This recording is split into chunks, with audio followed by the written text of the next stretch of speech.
Cambridge, Mass. Harvard University announced Wednesday it will turn down $8.7 million in federal coronavirus relief, a day after President Donald Trump excoriated the wealthy Ivy League school over taxpayer money it stood to receive.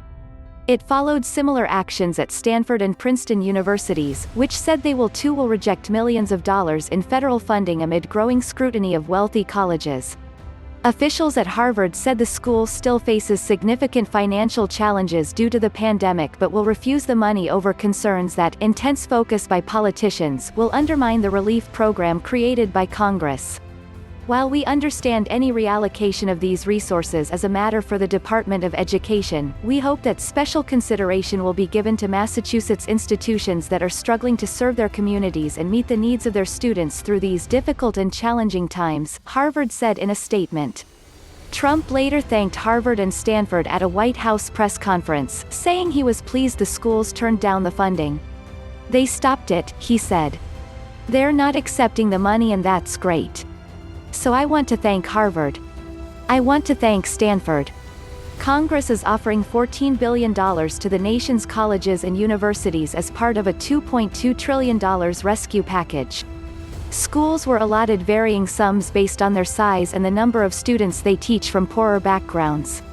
But Trump said Tuesday that Harvard shouldn't be taking its share because it has such deep financial reserves. It echoed concerns from other critics, including some alumni, who said Harvard doesn't need the money and can rely on its nearly $40 billion endowment. Education Secretary Betsy DeVos on Wednesday said other rich schools should reject the funding. Affluent schools that do not primarily serve low-income students do not need or deserve additional taxpayer funds, she said in a statement. Schools with large endowments should not apply for funds so more can be given to students who need support the most. It's also important for Congress to change the law to make sure no more taxpayer funds go to elite, wealthy institutions, she said. Only hours later, Senator Josh Hawley, R-Mo, said he was introducing legislation to block colleges from receiving coronavirus relief if they have endowments topping $10 billion. Under the proposal, those schools could access federal relief only after they spend a large share of their own money, an amount 10 times the size of their federal allotment, on direct aid for students. About a dozen U.S. schools have endowments large enough to be affected by the proposal. The higher education funding was meant to help colleges and students facing financial losses triggered by the pandemic. If colleges accept the funding, they're required to spend at least half on direct grants for students. Harvard had previously committed to spending its entire share on students, and on Wednesday said it is fully committed to providing the financial support that it has promised to its students.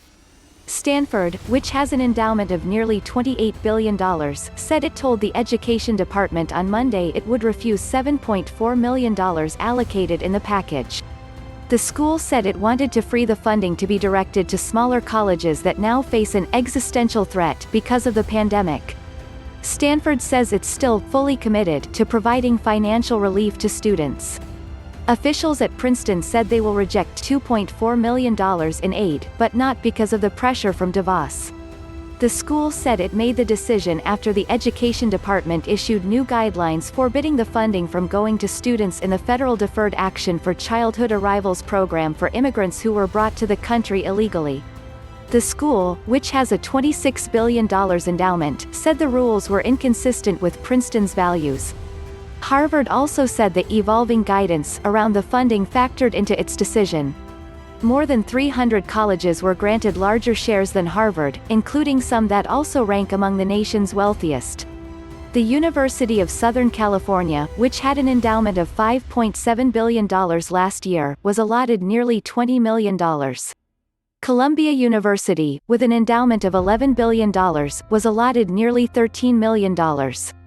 Major public universities received many of the largest shares, including Arizona State University, which was granted $63.5 million, and the Pennsylvania State University System, with $55 million.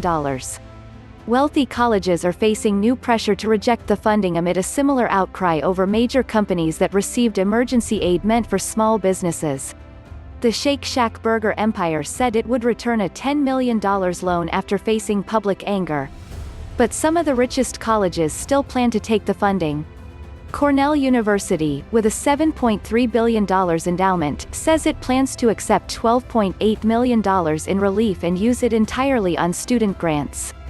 The University of Southern California said its $5.7 billion endowment is substantially smaller than that of our peers, and noted that 1 in 5 of its undergraduates receive federal Pell Grants for low-income students.